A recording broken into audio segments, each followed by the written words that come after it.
Bonjour à tous, aujourd'hui nous nous trouvons au pied du Puy de Dôme, au cœur du parc naturel régional des volcans d'Auvergne et plus précisément devant la chaîne des Puys. Il y a un rassemblement de montgolfières initié par le Conseil général du Puy de Dôme. On va monter à bord d'une montgolfière, survol exceptionnel pour vous, c'est Vues d'Auvergne.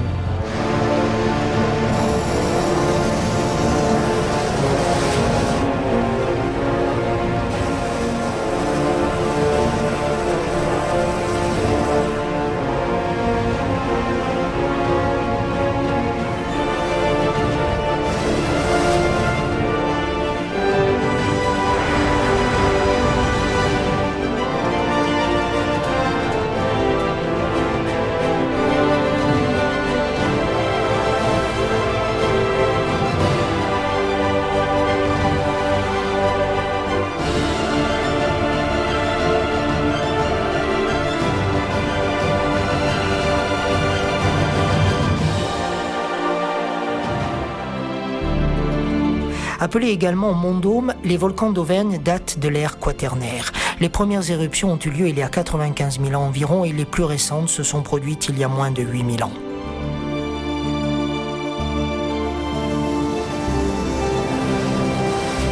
La chaîne des Puys constitue le plus jeune ensemble volcanique de France métropolitaine. Elle fait actuellement l'objet d'une démarche de classement au patrimoine mondial de l'UNESCO. Une démarche importante pour le territoire, une démarche voulue et impulsée par le président du Conseil général du Puy de Dôme, Jean-Yves Goudbel.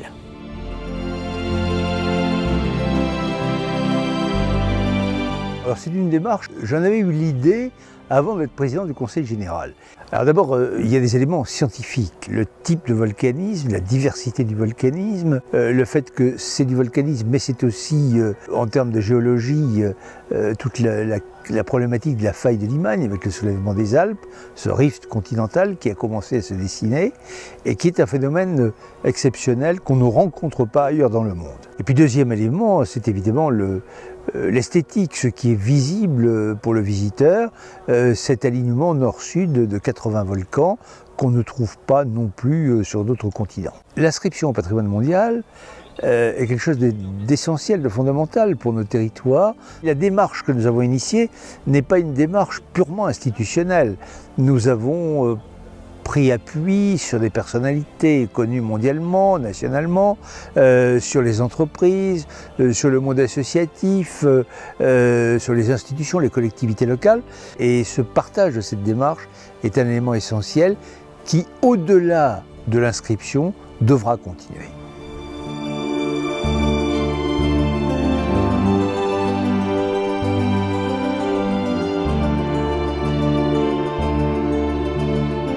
Avec une partie de notre équipe, nous sommes toujours à bord de la montgolfière mise à notre disposition par Dominique Goudquillet, que je remercie au nom de toute l'équipe Vues d'Auvergne.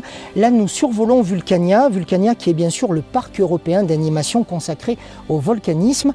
Il a été inauguré en 2002 par le Conseil régional d'Auvergne sous l'impulsion de son président à l'époque, Valéry Giscard d'Estaing.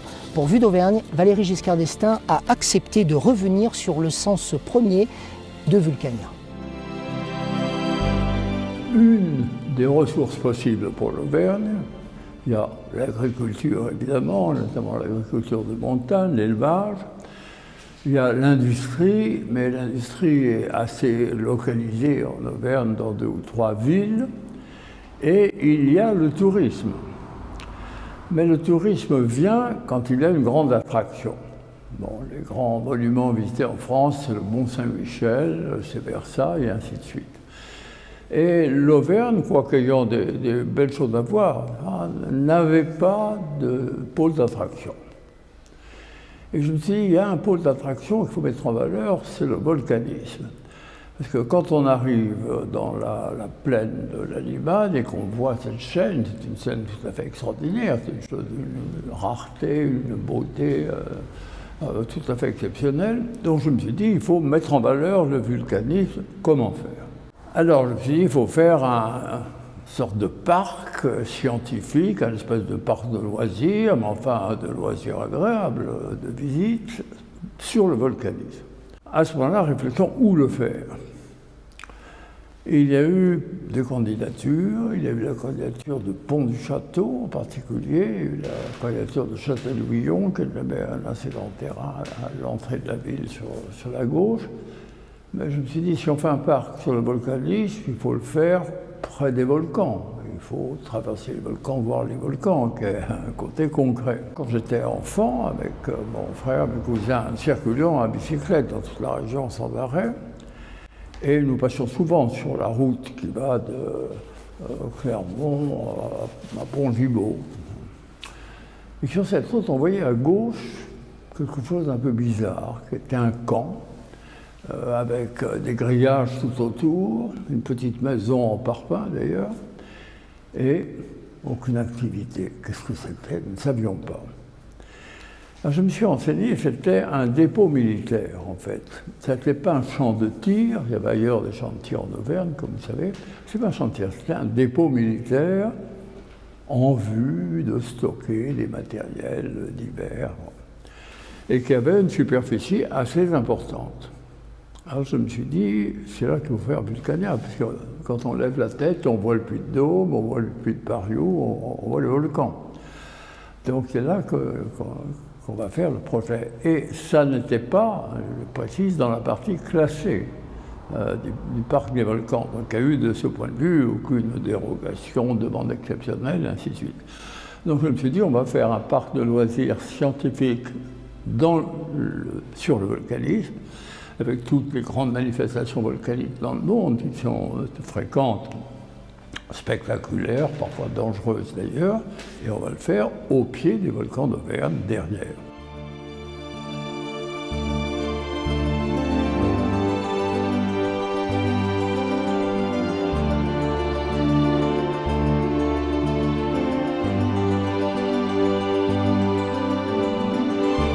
Sous nos pieds, environ 1200 mètres, la terre ferme, la terre de Limagne, à l'ombre du géant puits de Dôme.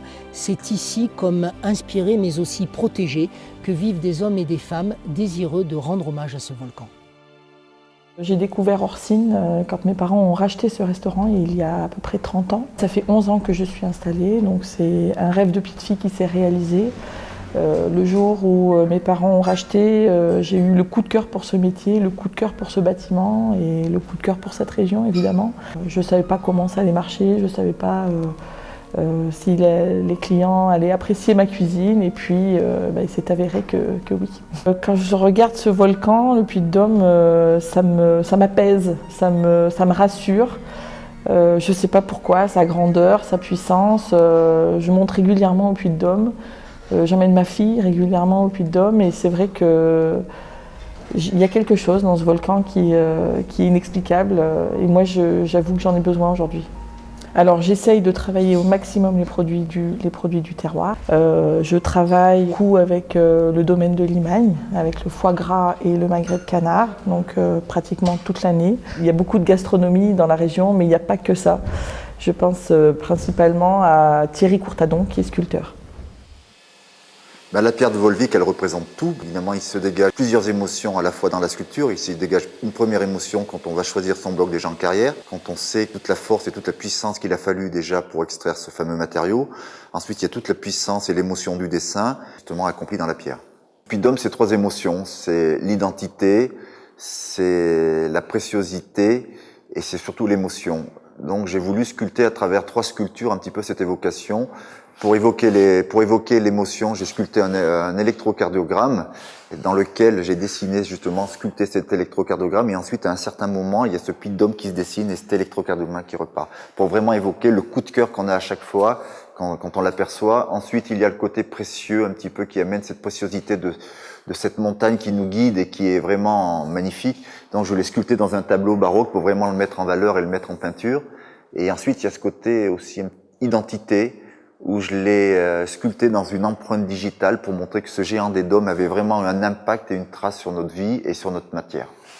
Donc je lui dois tout, je lui dois cette matière qui m'aide aujourd'hui justement à pouvoir m'exprimer, à pouvoir vivre et de pouvoir vivre une passion. Et c'est vrai que c'est vraiment un respect mutuel. Donc elle m'amène plein de crédibilité.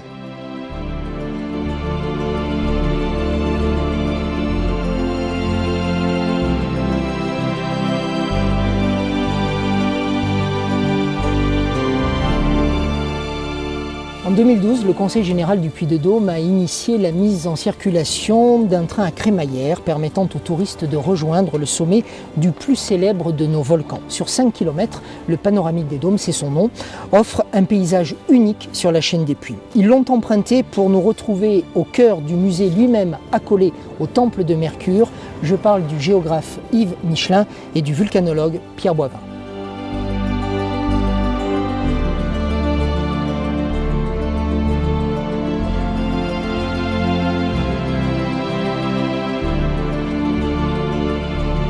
Il y a 25 000 ans, il faisait très très froid ici puisque les premiers glaciers étaient à peu près au niveau d'Orcival à 30 km. Donc on avait un climat qui était très froid, très sec, sans glace, mais avec une végétation de type toundra. Et quand le climat s'est réchauffé petit à petit, à partir de 15 000 ans, la toundra a laissé la place à des arbres clairsemés, des genévriers, des pins, et qui petit à petit ont constitué une forêt claire, un peu comme les forêts qu'on a au nord du cercle polaire. Et à partir de 10 000 ans à peu près, le climat s'est vraiment réchauffé. Sont arrivés les bouleaux et puis les noisetiers. Plus on remonte vers notre époque, moins il y a d'arbres. C'est-à-dire les Gaulois d'abord vont défricher, vont faire des mises en culture. Et au moment de la conquête romaine, on a déjà des vastes espaces qui ne sont plus boisés. Et quand les Romains vont s'installer, vraiment on a une colonisation, une mise en valeur. Et à la fin de l'Empire romain, il n'y a pratiquement plus un arbre dans la chaîne des Puys. Et elle va revenir surtout après la guerre de 100 ans. Parce que la guerre de 100 ans a été assez terrible ici, parce qu'entre les soldats qui traînaient un peu partout, la peste noire, les famines, il y a 90% de la population qui disparaît au début du XIVe siècle. Et donc, comme il y a moins de monde, les arbres poussent. Et donc, on peut dire qu'à la fin de la guerre de 100 ans, on a un espace qui est très boisé. Il reste autour des villages, bien entendu, des zones agricoles. Mais les volcans sont globalement boisés. Durant tout l'Ancien Régime, depuis la fin du Moyen-Âge jusqu'à la Révolution, la forêt va disparaître petit à petit pour faire du bois de chauffe, pour faire du charbon de bois. Alors, la chaîne des Puys, on considère de façon assez arbitraire qu'elle a commencé il y a 100 000 ans, c'est une valeur ronde. Elle a fonctionné en plusieurs étapes essentiellement, mais de façon assez régulière. Et le Puy-de-Dôme est né dans la dernière phase, il y a 11 000 ans.